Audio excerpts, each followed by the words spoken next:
Order! Order! You are an incorrigible delinquent at times. Behave yourself, man!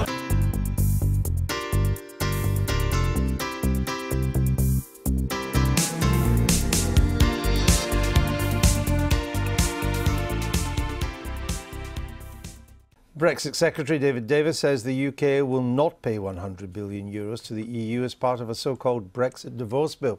Mr Davis was responding to a report in the Financial Times. It says it's calculated that the gross upfront bill has now risen to €100 billion after new demands from France and Germany. Meanwhile, the EU's chief negotiator has said the UK must settle its accounts, but he didn't give a figure. Let's hear what they have to say this morning. Some have created the illusion that Brexit would have no material impact on our lives, or that negotiations can be concluded quickly and painlessly. This is not the case. Once again, there is no punishment. There is no Brexit bill.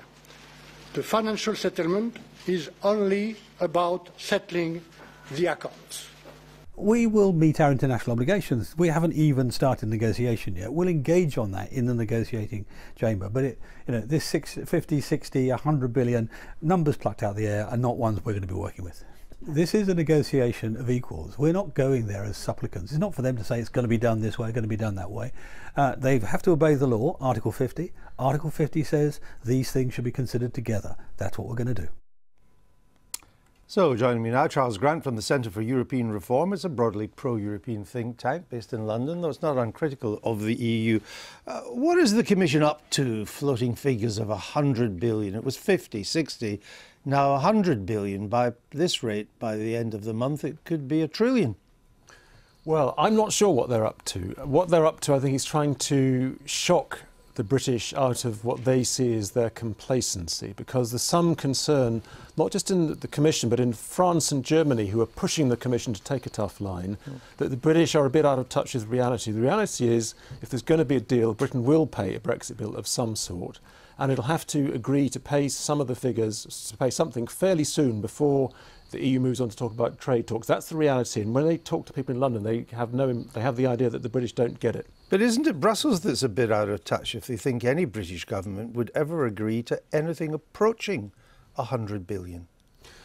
Brussels hasn't asked for 100 billion. The FT says the gross figure that Brussels could ask for, absolute maximum, would be 100 billion. Based on Commission briefings. The FT, being a good newspaper, actually does its own calculations, has done some of its own calculations on this. But it's based on the kind of assumptions the Commission would make, that we need to pay more for farm policy and so on. So the idea, I mean, in a sense, are they playing into Mrs May's hands?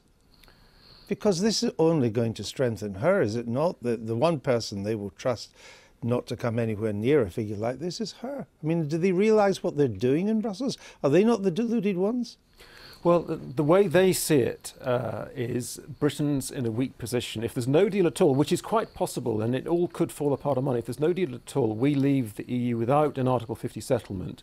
Think of the impact on the financial markets. Think of the impact on the real economy, how businesses wouldn't know what law they operated under. They think that the British will blink. They may be wrong. Maybe Mrs May won't blink. They think if Britain says, we're not going to pay anything, we're going to leave without a deal, it'll be bad for the European economy, but they believe it'll be even worse for the British economy. But they would then, if they believe their own figures, which is a big if, they then have a 100 billion hole in their accounts. No, they don't. They have about a 17 billion euro hole in their accounts. What they're really concerned about is the next 2 years. That after Britain leaves the budget, there's 2 years left in the current EU budget cycle. It's a bit less than 20 billion euros, and they want Britain to plug that. That's their most important. Right, but if that was the bottom line, then you're into negotiation. Then you're closer at something that the British government may well find acceptable to pay our obligations until the end of the current budget process, which goes beyond our leaving of the EU in return for a free trade deal. That's a negotiating There is a position. circle that, if we're lucky, can be squared. The circle is this. If the British can claim that they are paying some money into the budget and getting a good trade agreement in return, they will pay something, much less than they're being asked for. They pay something on the lines you mentioned. The problem is the EU's got itself into this procedural position whereby we're not going to talk about the future trade agreement until you give some of what we want on the rights of citizens and the budget. That's the difficulty. That's the circle that has to be squared. The talks will probably break down on this, but later they'll come together and hopefully get a deal. Barry Gardiner, would you give any credence to this 100 billion figure? I think Charles is absolutely right. I do think that there is a lot of positioning going on, but I think the 100 billion is made up of potential liabilities, and it's even understood within the Commission and certainly within the FT article that actually what is happening here is there could be returns to the UK. Now the question is, do you put that money up front because it's a liability and then get it back if it doesn't crystallise, if it doesn't materialise as a liability, or do you actually wait and see if it crystallises and then pay it at that time? But the key thing that I think both David Davis and Charles were right to stress is that we will pay our international obligations. We're a country that does Davis, that. the Brexit secretary, Indeed, said absolutely, that. I agree but with would him. a Labour government consider paying anything like 100 billion? Look, the point here is this. We want the best possible deal. The best possible deal is not simply about the 100 billion. The best possible deal is a total package in which we have the friction-free access into the internal market, that we have that access, that we continue to be able to do the maximum amount of trade with the European Union. And actually, upfront costs have to be offset against the eventual benefit and the returns to the UK exchequer that increased revenues would bring. Margot James, it's clear we're going to have to pay something, and it will be in the billions now, isn't it? Well, I think David Davis was clear that we weren't considering walking away paying nothing. We will pay something, but it's got to be consistent with what we actually end up owing and not some figure dreamt up at such an early stage of the negotiations. There's a long way to go. We're just at the beginning, and I think, you know, there's a lot of talk and various figures have been bandied about. We will pay what we will owe as part of a deal that the Prime Minister will bring back. That will be the best possible deal that we can get. Of course, I think we need to see that in the round. Of course, there will be a lot of argument over what we owe. That's what the arguments will be about. And there's some people who think it would be simpler if we didn't even go down this road. Let's just listen to Paul Nuttall, the leader of UKIP, and hear what he had to say. What we want to know in UKIP is how much is the government willing to pay. As far as UKIP is concerned, we should not be paying anything at all. We believe the Prime Minister must make it clear to the Eurocrats that she is prepared to walk away, because if she does not, they will walk all over her and Britain will get a rotten deal. That was Paul Nuttall. Is she prepared to walk away? Not on that basis, no, absolutely not. We're not a country that seeks to avoid our international obligations. There will be something due and we will pay it, but it will be based on what we actually owe, as I said earlier, and not on some figure dreamt up in the early stages of the discussions, before the negotiations have even started in Brussels. Barry Gardiner? Look, the point, I think, that rebuts Paul Nuttall is simply this. It's not about if they offer us a bad deal, we should walk away. And I think this is the point that Charles was getting at. Actually, walking away, going on to WTO rules, is the worst possible damage that there could be to our economy in the long term. We need a sustainable settlement. That must come as a package, and the difficulty, as Charles said, is this fact that the EU seems to have locked itself into a separate track negotiation rather than a combined one. We need to get that combined settlement back on track. But people need to understand that it's not simply about this figure of 100 billion. It's actually about what do we eventually have as our partnership, our trading future with the rest of the world, including the EU? Charles Grant, the Barnier approach is to say you need to settle your accounts, he's saying to Britain, and that would involve coming to some amount. And then we can look at the free trade deal, or the kind of arrangement that Britain will have with Europe post-Brexit. But there's also the well-known Brussels principle that nothing is agreed until everything is agreed.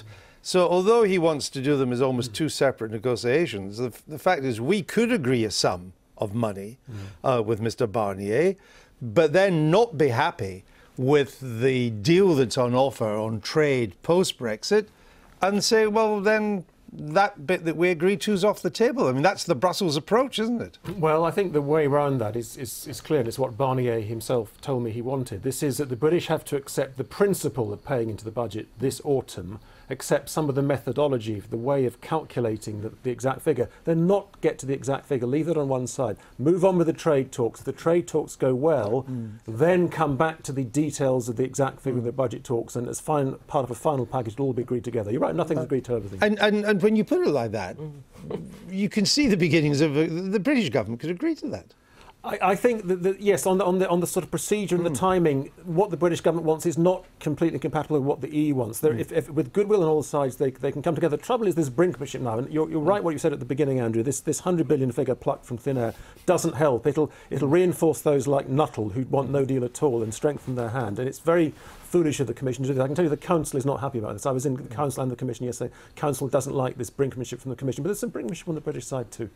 Very interesting. Charles Grant, thank you. I think we'll be seeing more of you. The Prime Minister has made an unparalleled attack on EU politicians and officials, accusing them of trying to influence the result of the general election. Just minutes after she'd had an audience with the Queen at Buckingham Palace, Theresa May said the EU's position on Brexit had hardened. Her comments came after the European Union's chief negotiator, Michel Barnier, warned that it was an illusion to think the Brexit process could be painless. Labour has accused Mrs May of using Brexit for political gain. Here's our political editor, Laura Koonsberg. What was on her mind with that raise of the eyebrows? Not just the formalities of revving up for an election, which she, remember, was not obliged to call. But Theresa May seems determined to play the Brexit card for all it's worth. Setting her face against Brussels, she wants you to believe she won't be messed around. Whoever wins on the 8th of June will face one overriding task: to get the best possible deal for this United Kingdom from Brexit. And in the last few days, we have seen just how tough these talks are likely to be. Britain's negotiating position in Europe has been misrepresented in the continental press. The European Commission's negotiating stance has hardened. Threats against Britain have been issued by European politicians and officials. All of these acts have been deliberately timed to affect the result of the general election that will take place on the 8th of June. Yes, she did just accuse some in the EU of interfering in our election. The events of the last few days have shown that whatever our wishes and however reasonable the positions of Europe's other leaders, there are some in Brussels who do not want these talks to succeed, who do not want Britain to prosper. This Brexit negotiation is central to everything. If we don't get the negotiation right, your economic security and prosperity will be put at risk, and the opportunities you seek for your families will simply not happen. If we do not stand up and get this negotiation right, we risk the secure and well-paid jobs we want for our children and our children's children too. If we don't get the negotiation right, if we let the bureaucrats of Brussels run over us, we will lose the chance to build a fairer society with real opportunity for all. The last few days have seen the intensity of the jousting with the EU become even more troublesome. But using all the trappings of Downing Street, Theresa May has just upped the ante even further, even accusing some in Brussels of trying to make trouble in the general election. Just who could she have had in her sights? The chief negotiator at the EU Commission? I give the floor to Michel Barnier. Days after a tense Downing Street dinner, among suggestions the UK would have to pay 100 billion as we leave the EU.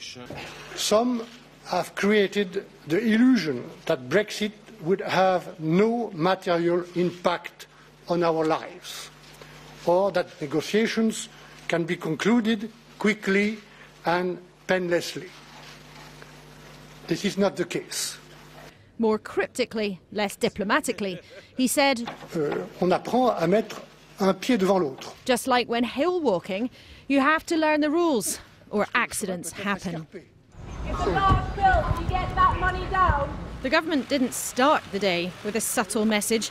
The Tories eager to make disputed claims about Labour's plans for tax. But forget that. Every question was about the possible bill from Brussels. And rather from ramp up the row, those two had tried to tone it down. Can I ask you both not simply to hide behind the fact that there will be negotiations? In this election, don't voters deserve to know how much of their taxpayers' cash they may be asked to stump up? Is that figure closer to 0 or 100 billion? The public want one thing. They want a good outcome to this negotiation. They want the best possible outcome to the negotiation. We do that in the negotiating room, not by negotiating with a megaphone. I'm not remotely surprised that people are manoeuvring for opening advantage in that negotiation. That approach long gone by the afternoon. Above all else, it is election time. And Brexit creates opportunities and problems for every party. I voted Leave, and I'm proud to have voted Leave, and I knew what I was voting for. You're a very aggressive man as well. The real message out of this spat between Juncker and May is that this is what will happen over the next 2 years. You will, I will, our children will have a deal that we have to live with for the next several decades, and none of us will be given a say. Theresa May has some formidable foes, and they'll use this against her. I think what we've seen today is her trying to make the EU the bogeyman in order to do that, but she's playing a dangerous game here, because by poisoning the atmosphere of these negotiations, she risks getting a bad deal or no deal. Her rivals wonder if she really means it. I don't think anyone in Brussels really believes that Theresa May is prepared to walk away without signing a comprehensive deal. But it's Labour that's vulnerable in a big way. Theresa May is after their traditional support. We will negotiate a Brexit that works for all, for the many, not the few. We won't threaten Europe on the way into Brexit. And above all, in this election campaign, we'll put forward a proposal and a plan for Britain, which is about dealing with inequality and injustice. Behind the gates, Theresa May was never going to be the kind of politician simply to agree. But even in the heat of an election campaign, strong words cannot be unsaid. It was just a couple of days ago the Prime Minister was dismissing the idea of a spat between her and Brussels as just gossip. And yet this afternoon, this full-throated attack. Now, of course, it's not unusual for British Prime Ministers to have a pop at officials or diplomats or bureaucrats across the Channel. That is a political tactic as old as the hills. But for Theresa May to do it right now, not just in a general election campaign, but with local elections tomorrow right around the country, that has some political charge. And here is why. The Tories believe that there are millions of votes that they could grab up from voters who chose UKIP in the last couple of elections, or from ordinary Labour voters who were really enthusiastic about leaving the European Union. Now, of course, Theresa May has got a reputation for being stubborn in talks, being tough. She was never the kind of Prime Minister who was going to just roll over in the face of Brussels' opening gambit. But this is also about political timing, and that is much of what explains this extraordinary statement this afternoon. The difficulty for her may well be, if she ends up back in power, that such strong accusations like this don't necessarily melt away in the passage of time. All right, Laura, thank you very much. Thank you. So, while Theresa May has been arguing that the election is all about who is more able to handle tough Brexit talks, Labour turned its attention to the NHS today. The party says it will suspend plans for the health service in England, which entail the closure of some hospital services. The proposals from NHS England, which are supported by the government, are aimed at treating more patients in the community. Our health editor Hugh Pym has the story. Protests against NHS closures are nothing new, but in some communities like Huddersfield, concerns about cuts are growing. This protest last autumn was in reaction to plans to remove A&E services at the local hospital. Campaigners say people will suffer because of longer journey times. Patients are going to be dispersed all around the north of the country, really. Those will involve longer trips, and the longer the trip, the more danger there is inherent in the situation. I've been to hospitals in Labour's John Ashworth, at a meeting of activists from Huddersfield and around West Yorkshire, said he wanted to halt closures, specifically by stalling NHS reform plans in England. We're saying let's just halt them, let's just have a moratorium on them, and let's just step back and have a full review of them. And when we review them, let's involve the clinicians, but let's involve the people as well. Let's involve the public, because so far they've been cut out of the decisions, and we don't think that's fair.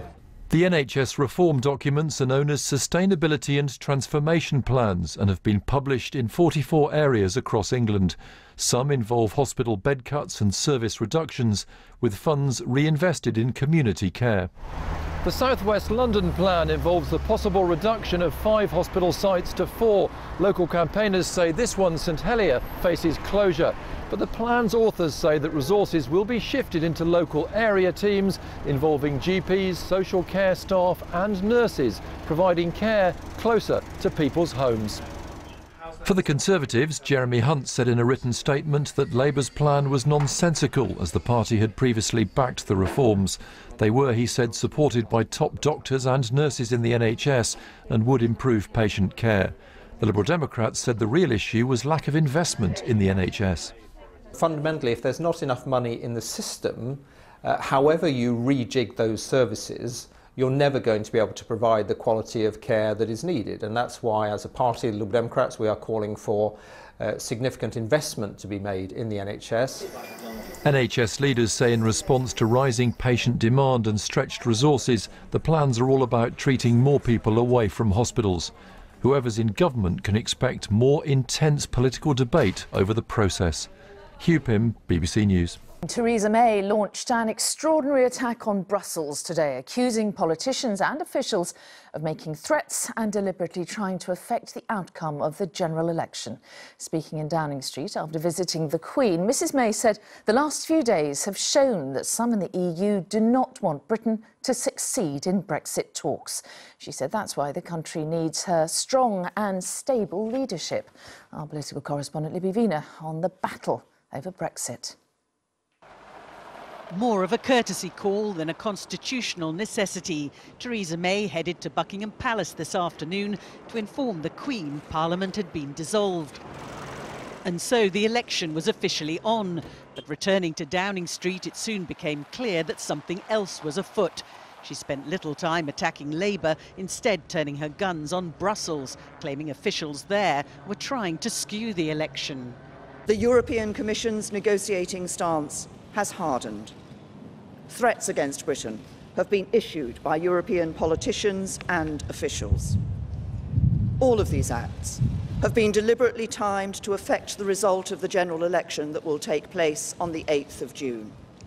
That extraordinary claim was followed by another, that some were trying to sabotage a deal. But the events of the last few days have shown that whatever our wishes and however reasonable the positions of Europe's other leaders, there are some in Brussels who do not want these talks to succeed, who do not want Britain to prosper.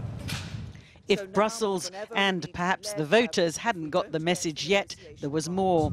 If we let the bureaucrats of Brussels run over us, we will lose the chance to build a fairer society with real opportunity for all. Just a week ago, in the same street, she'd greeted the Commission President with a kiss. But briefings afterwards dramatically raised tensions. He reportedly called her deluded. In public today, though, before her attack, he was trying to be polite. I deeply respect the British Prime Minister. I like her as a person. I have noted that she's a tough lady, so this is not for the future. This is a real-time description. But the man who'll lead the negotiations, Michel Barnier, failed to quash speculation today that Britain's exit bill could be an eye-watering €100 billion and warned Brexit couldn't be pain-free. Some have created the illusion that Brexit would have no material impact on our lives, or that negotiations can be concluded quickly and painlessly. This is not the case. Theresa May's gamble is that talking tough will strengthen her hand at home and abroad. But the danger is she risks alienating the very people with whom she needs to get a deal. Libby Vina, ITV News, Westminster. Well, Joel Hills is in Brussels for us now. So, Joel, what's been the response there? Well, the on-record response from Barnier and Juncker is that both men have said all they have to say on this matter. Off the record, though, officials are very dismissive of the allegation there's been an attempt to influence the British election. And tonight, a senior Juncker aide accused the media of creating havoc. An interesting position, given that the EU is widely believed to have been behind the leaks of that private meeting between Theresa May and Jean-Claude Juncker last week. Talks haven't even begun yet officially, and lots of high emotion. How sceptical should we be? Synthetic rage, political rage can often appear synthetic. We know that from long experience, and entrenched positions can suddenly soften. But if common ground is to be found, there needs to be trust, and tonight there's a lot of ill feeling here in Brussels. Joel Hales in Brussels, thank you. Well, here the Labour leader Jeremy Corbyn accused Theresa May of attacking Brussels to distract from her government's economic failures. And the SNP's Nicola Sturgeon said Mrs May's speech was deeply irresponsible and could poison Brexit negotiations. Our political correspondent Romilly Weeks reports. So the 2015 Parliament is no more. Day one of 36 days of battling for your vote on June the 8th. And already there's no escaping Brexit. It doesn't seem to have a strong scent. It needs to come out a little bit more. Jeremy Corbyn had been hoping to talk about the NHS today, until Mrs May's Brussels bombshell. The risk to this country is a government that sets up megaphone diplomacy ahead of serious negotiations, that threatens to walk away from those talks if they don't go their way. Our view is you work with people. You don't threaten at the start. Campaigning in Oxfordshire, Tim Farron was caught up in his own Brexit argy-bargy. Do you not think and not have people telling us we're going to pay £100 billion to get out? And do you not? If that's your policies, I hope you get beat. I hope you only get 6 seats. Well, thank you very much. It's been nice to talk to you. The Lib Dem leader might not have convinced that voter, but he believes Mrs May is making a strategic error. It is a cold and calculated choice by Theresa May to try and make our neighbours in Europe into our enemies just so that she can win a few more votes. It is a political decision by her, and it's not worthy of the office of Prime Minister. The SNP went even further. Theresa May is playing a game here that is about trying to paint the EU as a bogeyman and hope then that nobody will want to focus on her record. UKIP, the only party that felt Theresa May hadn't gone far enough. The Prime Minister needs to note that the British people weren't bluffing on June the 23rd last year, and as yet nobody believes that she as Prime Minister is not bluffing in her approach to Brussels. Now then. And thank you for giving me the opportunity to get off my chest, Mr Farron. You're very welcome. Back in Oxfordshire, Mr Farron and his accuser eventually agreed to bury their differences. The rift between Theresa May and Brussels might be rather harder to mend. Romilly Weeks, ITV News. Well, let's go over now to our political editor, Robert Peston in Downing Street. Now, Robert, Theresa May is clearly spoiling for a fight with Brussels, isn't she? But how big a gamble is it? Look, millions of British people voted for Brexit, and they love it when they see a British Prime Minister trying to beat up Brussels, and Theresa May knows that. And let's not forget there are quite important local and mayoral elections tomorrow, which she's also acutely aware of, and she hopes that what she said will have an influence on getting her supporters out tomorrow. But there are two risks. One is, with still 5 weeks to go before the general election, ramping up the rhetoric to this degree now, what do you ask yourself? Where on earth is she going to go next? As I say, weeks more to go.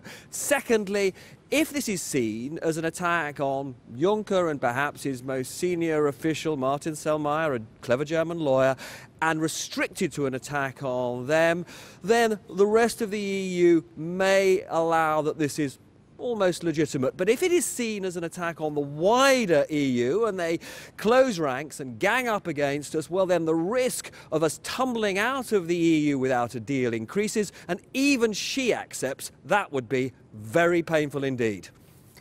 OK, Robert Peston in Downing Street, thank you. Brexit was the reason Theresa May called this election. Today, she came out fighting for it, goaded by leaked reports of her dinner conversation with European President Jean-Claude Juncker. Mrs May accused European politicians and officials of threatening Britain over Brexit in a deliberate attempt to affect the general election result. She launched her broadside at the Brussels bureaucracy in Downing Street after her pre-election meeting with the Queen at Buckingham Palace. Opposition politicians accused her of recklessly endangering the Brexit talks for narrow party political advantage. Our political editor, Gary Gibbon, has this report.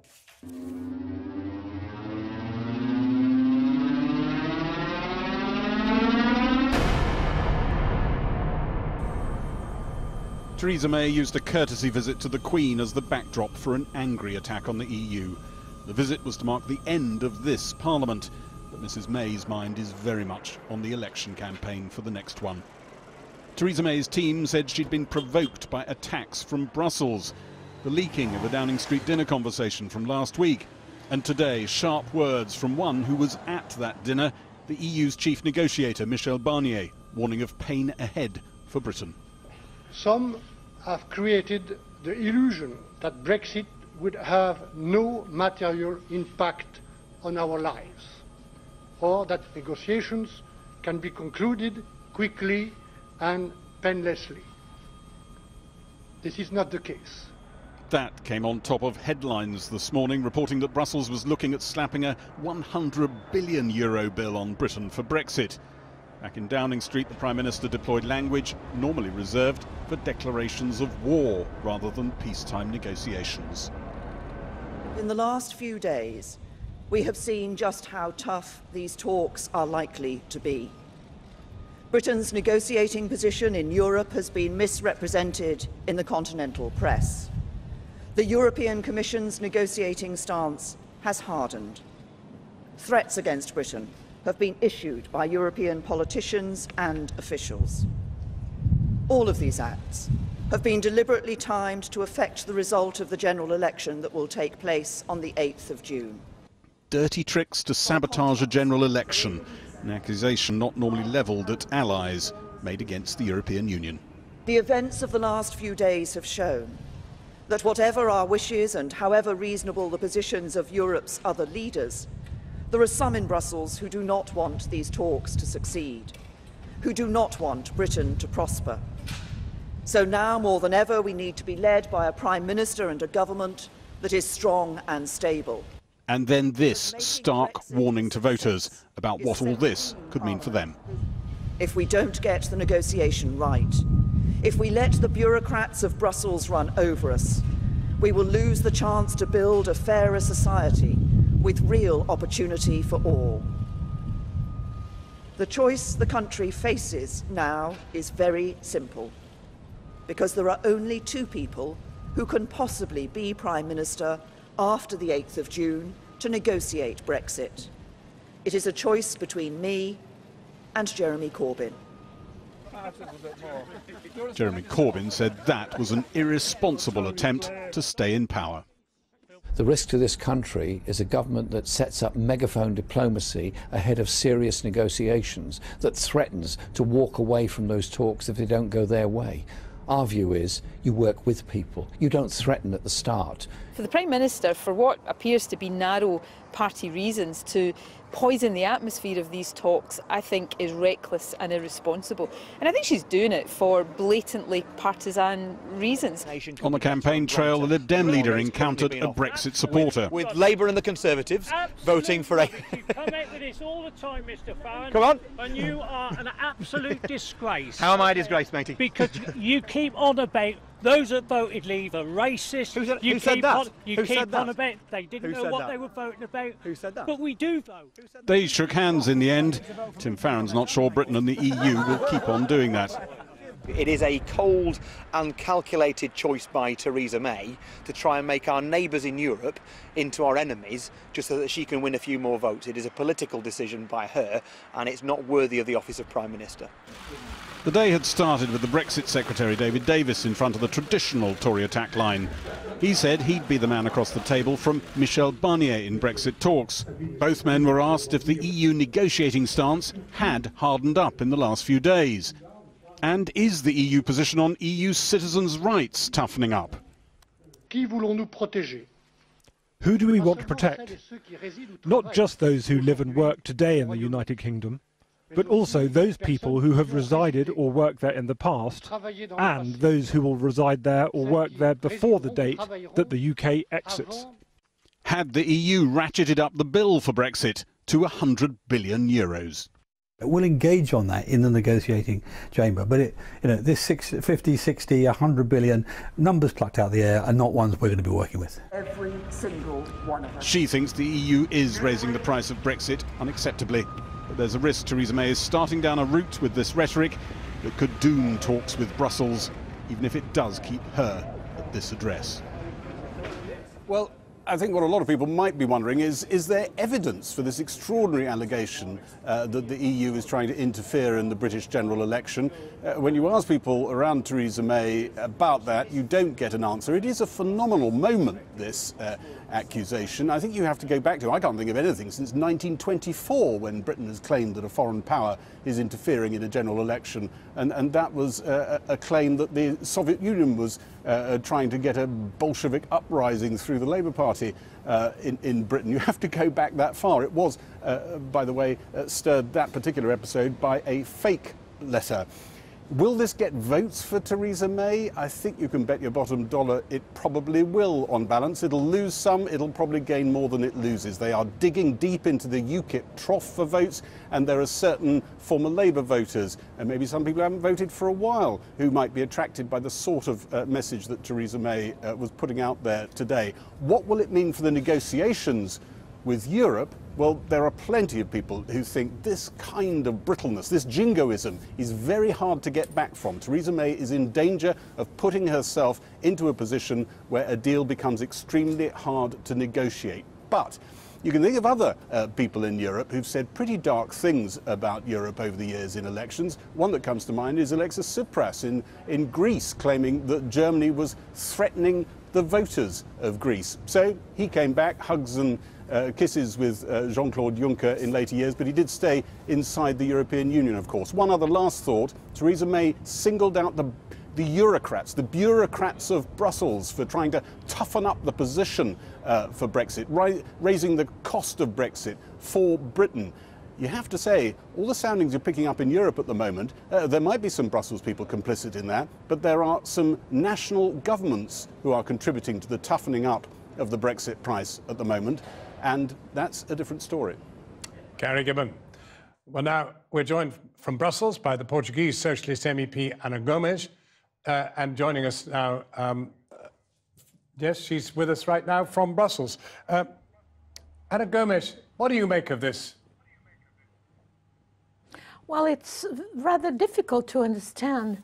Why is Miss May scaremongering the British people? Because only for political gains? I doubt this will indeed. Well, let me put another suggestion to you. Maybe she's doing it because somebody, surely very irresponsibly, leaked details of this dinner in Downing Street to the Allgemeine Frankfurter. Come on. Come on, it's ridiculous to think that any negotiation in the EU is leaked. Basically, if it isn't leaked, it's because it's transparent. And there is no way to conduct this negotiation with Britain on Brexit, but if not in a very transparent way. So don't tell me that Miss May because the slick that came up in the German newspapers. This is the everyday's rule in Brussels. Well, let me try another one on you. 100 billion euros to get out of Europe. Now, if Portugal was offered a figure like that, and they were negotiating something in the middle of or they were about to negotiate something in the middle of a very delicate general election, you'd be rather peeved, wouldn't you? The Portuguese did not vote to get out of Europe, and they are very happy in Europe, no matter how critical they may be, and I am, of the European Union. Neoliberal policies that have prevailed in the last years and that have brought up the deregulation that complain about, but definitely we don't see our future as Portuguese or anybody else in the EU without working together as Europeans within the European Union. So there's no money that would pay staying in the EU, I would say. But let me ask you this. I mean, there is obviously a deliberate act, certainly by this side, and it sounds like that side too, to push things up a bit and stir the tempers a bit, and they haven't even yet started talking. Now, our political correspondent editor made the point that this often happens in Europe, but people end up as friends in the end, like Mr. Tsipras of Greece. Well, you know, it's of course an unusual and inedited thing that get out of the EU, and a divorce is always acrimonious. But I don't think it's in the interest of the EU member states and of Britain to actually get a very tough negotiation and with a hard Brexit. That is not in the interest of Britain. It's not in the interest of the EU. Right. We in the EU, at the level of Council, but as well as the level of the Parliament, and don't forget that the Parliament has to give the consent to the deal, we set up very clear red lines. Okay. And of course, the first well, now, the Anna rights Gomes, of the European I'm really sorry. citizens in Britain. We have had a red line imposed upon us by the breakdown of some of your sound, and I'm very sorry about that. But we got most of it. Thank you very much indeed for joining us. Thank you. Well, joining us now is Labour's Chuka, and we were hoping to speak to a Conservative politician, but none was made available for this programme. Chuka, the truth is that it was rather provocative, first of all, to name a sum like 100 billion today, and earlier to start leaking the whole business of what went on in Downing Street. That is a bit of fiddling about, isn't it? Well, look, that sum, I think, was just a sum concocted by a newspaper. I'm not sure it was an official figure that was put out by the European Commission. And look, leaks happen all the time. What this is, John, it's straightforward, crude electioneering by the Prime Minister. And in so doing, she's basically playing Russian roulette with your viewers' jobs. Let's not forget how important this trading relationship is with the European Union. It's our biggest customer. We need to come to a deal with them. Now, she's accused them of making threats. She was the one in her Lancaster House speech who was threatening changing the economic model of the UK if she didn't get her way, turning our country into the sweatshop of Europe, reducing taxes for the super rich and multinational companies, doing away with your rights at work. She was threatening that in her Lancaster House speech to our EU partners. Yeah, and of course, in her letter to Donald Tusk, invoking Article 50, she was threatening to withdraw cooperation on security and defence matters. So she's the one who's been making the threats. And is it in your interest? That's what I ask your viewers. Well, with respect, let's look at the political realities. The votes that are in play, many of the votes that are in play, are the 4 million UKIP votes. And all the evidence is that they're going towards the Tories. This is language they love. And there are no votes in this for Labour, and there are a lot of votes in it for the Tories. But John, look, these are people's jobs and livelihoods. And in what you've said, you illustrate the opportunism and the cynicism of the Prime Minister very well. She is playing for votes. But the question is she actually doing this in the national interest or in the interests of her party? And what I would ask people watching this programme to consider, particularly if you're working for a company that maybe is part of the supply chain of a big global firm that chooses to situate its European headquarters here, do you think the actions of the Prime Minister today are going to make it more or less likely that we're going to be able to come to a decent deal with these people once we've left the European Union? Because look, whether you voted leave or remain in the referendum last year, and frankly, however you vote in the general election this year, surely we want, if we're going to be leaving the European Union, to do it in a way that preserves as many jobs as possible. And thereby hangs the biggest question. We need to have a good relationship with them. You're not going to be able to do that if we don't have those things. But thereby hangs the biggest question of all. And they keep asking it, and you don't really find it easy to answer. And the question is, who would be better negotiating with Europe, Mr. Corbyn or Mrs. May? Well, you're never going to get me arguing that, particularly given today, the Prime Minister is best suited to negotiating a good position which delivers for people's jobs who are watching this programme. In the end, you need a competent team with a decent captain showing the other side that it is in much their interest as it is in ours, and who is the decent agreement. captain? And I just don't think it is on playing Russian roulette with people's jobs like this. This is a game for her. This is the... Who is the decent captain to whom you're referring? This is people's jobs we're talking about, John. Who is the decent captain to whom you are referring?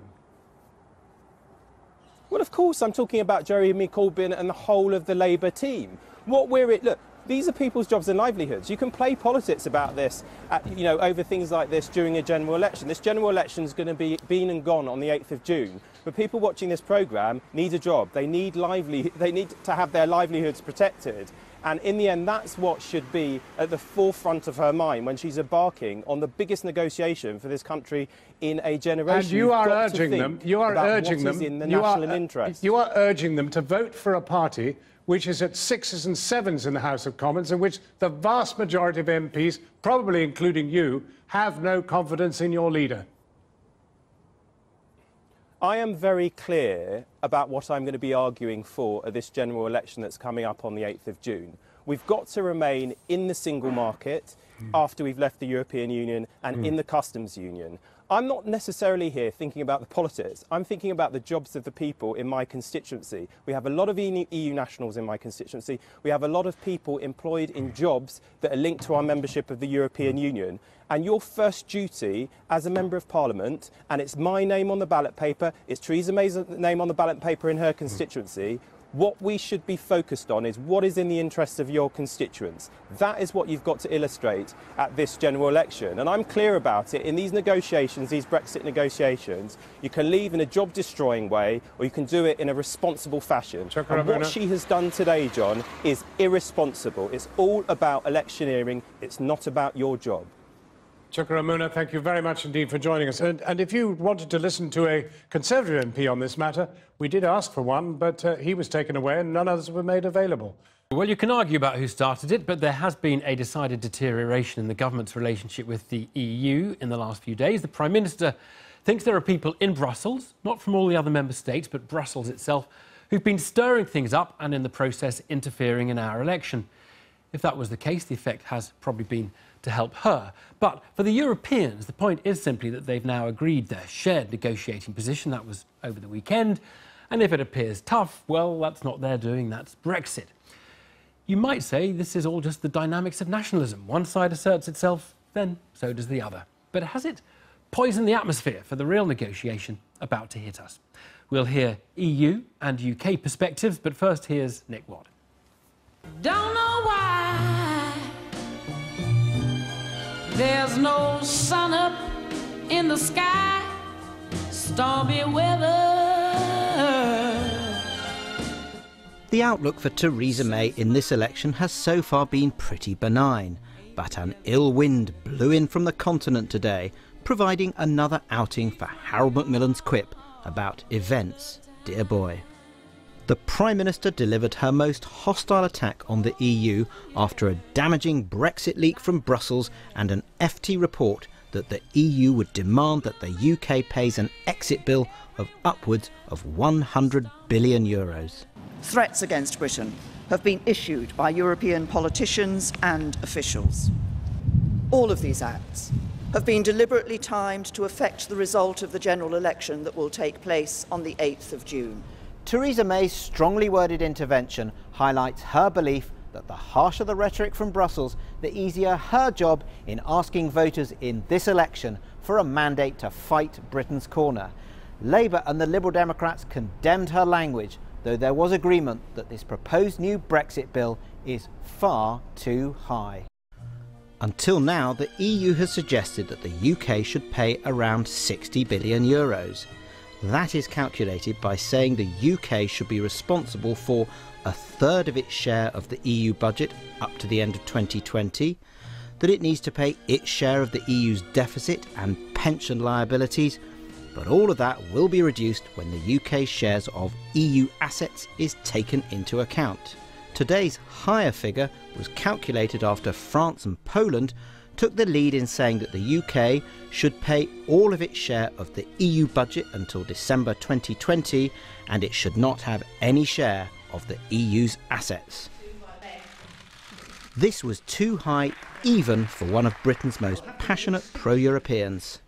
Yes, the risk is that particularly these early stages where everyone's sort of staking out positions, and not least in reaction perhaps to the very kind of belligerent, combative language which has been emanating from the British government and from the British kind of Brexit press and so on for month after month after month, that the EU27, understandably perhaps, starts adopting its own less than reasonable positions. The former Deputy Prime Minister believes that the EU is newly emboldened after the far-right Geert Wilders was defeated in the Dutch election and signs that Emmanuel Macron may win the French presidential election. The risk is that the rest of the EU sort of assume that they're back to business as usual in terms of the development of the European Union, that they're out of the woods, they've dodged the bullet as far as populism is concerned, and all will be well. So there's always a danger on both sides that both sides kind of overstate their relative strength to each other. The worst bust-up so far dates back to a number 10 dinner last week when Theresa May hosted the European Commission President Jean-Claude Juncker. Downing Street believe his aides leaked details to undermine the UK. We're going to have to get used to this sort of language coming out from Brussels. Brussels does not negotiate in secret. As I've just said, it negotiates publicly. There is going to be a lot of rhetoric, a great deal of hot air, and if we're going to achieve our goals, the best thing the government can do is just largely ignore most of it and just focus on getting negotiations going. We might equally say to our European partners and to the Commission, this isn't in anybody's interest either. I can understand why the Prime Minister is critical of it. It serves no useful purpose whatsoever.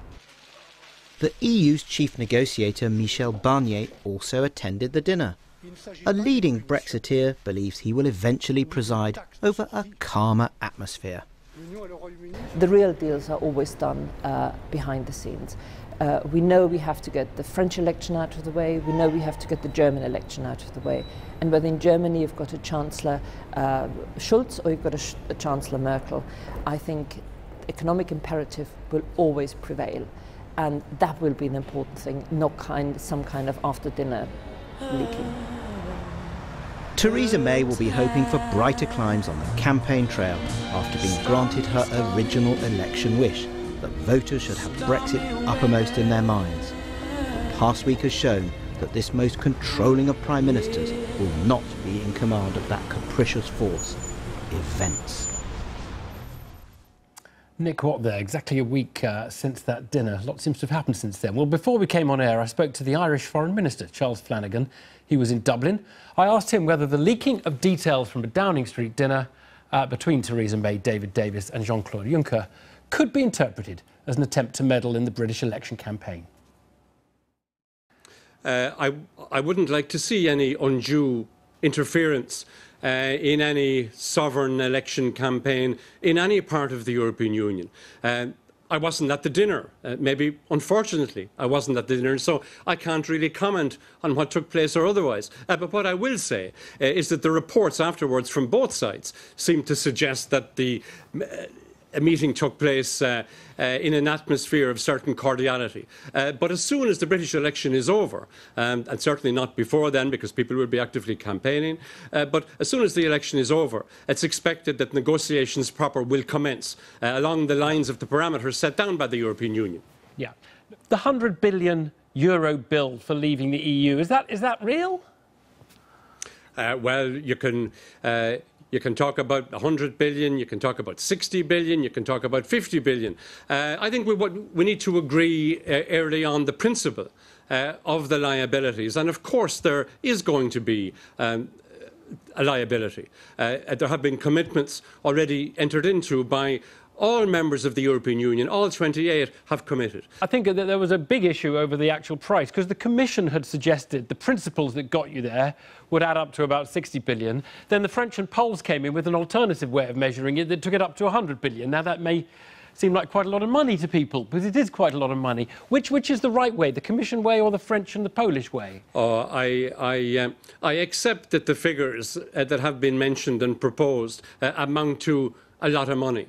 I acknowledge that perhaps some people in the UK have been taken by surprise at the amount of money, but there was always going to be an element of liability having regard to funds already committed. And I think early on in the negotiations, and this is what Commissioner Barnier was saying, early on in the negotiations, we need to work out, A, the manner in which the sum will be measured, and B, the final amount. Well, and then, of course, how this is going to be paid over a period of years, presumably. Let me ask you this. Is it reasonable for the British not to get a share of the EU's assets, netted off the share of the EU liabilities? Because the suggestion has been that the British won't get any of the assets, or won't get all of them.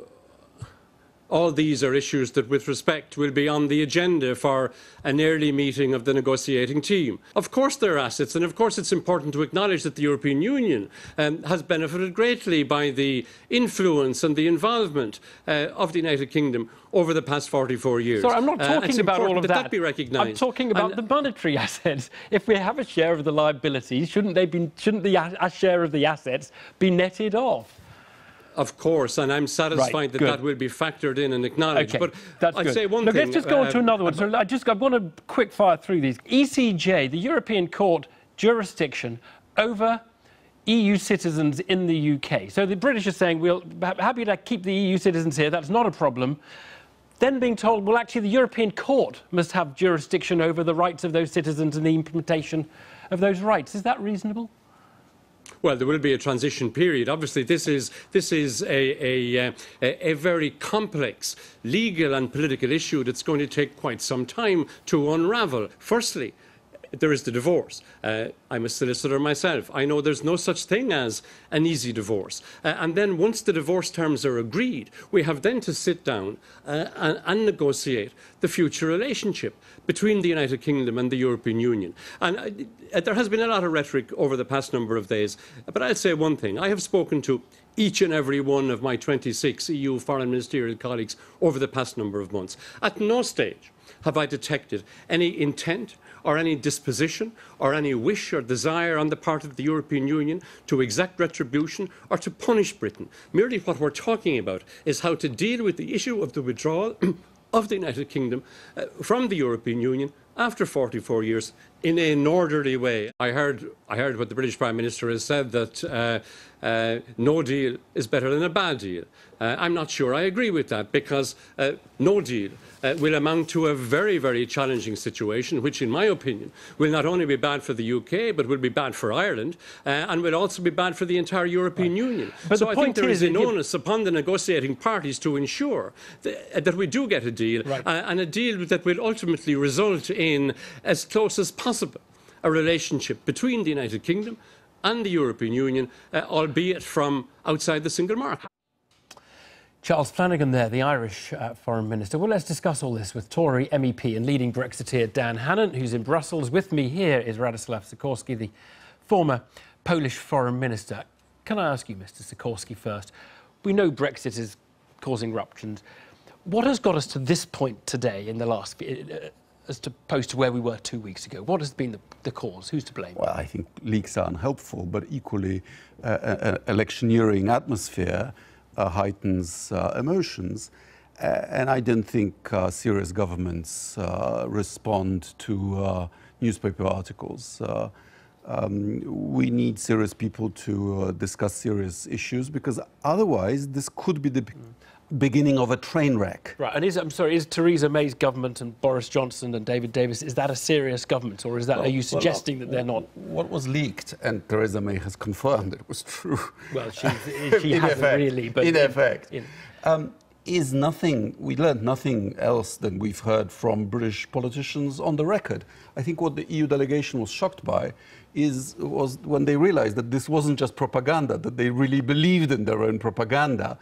And they tried to signal, look, you need to become more realistic. But of course, in the terms of the British election campaign, it makes sense to make the EU the enemy. But of course, that's a very dangerous game.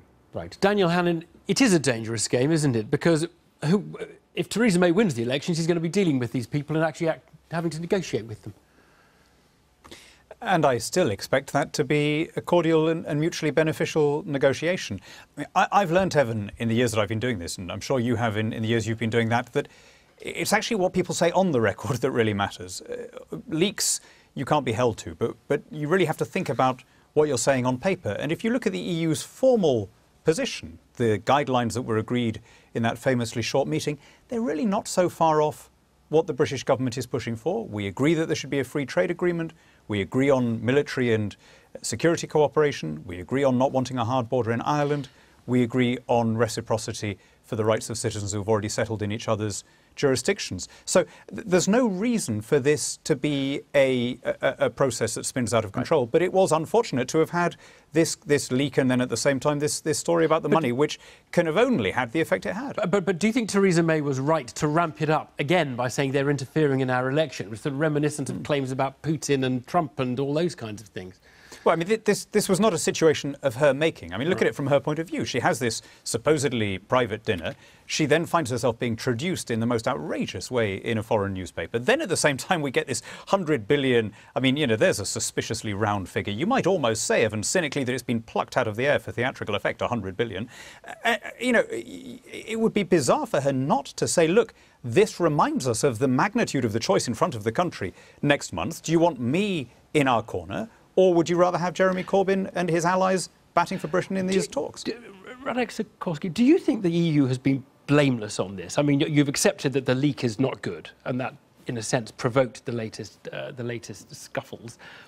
But do you think the EU has been blameless? Because it was 60 billion, and it seems to have gone up to 100 billion. Now, what is that? What's that about? First of all, let's remember, the EU is a 15 trillion euro economy. 60 or 100 billion is you know, not is. Well, it's quite a lot to us. I mean, but you know, sure, you can dismiss it. But yeah, also remember, 10 of that is liabilities of British bureaucrats' pensions. You know, why should continental taxpayers pay for that? And then this is an outcome of a budget in whose negotiation Britain participated.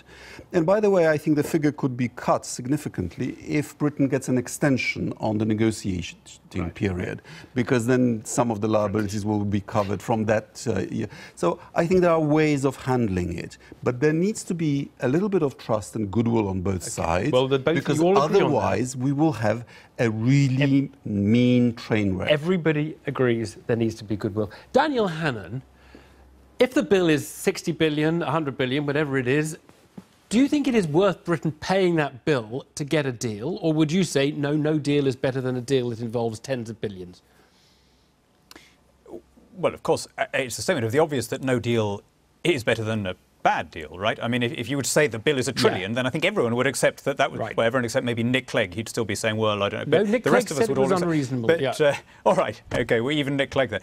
But I think the only fair way of resolving the financial issue is to ask an independent tribunal, some international court or other arbitrator, to look at all the assets and all the liabilities, and both sides to agree to abide by the outcome. And I think that will then take that issue off the table.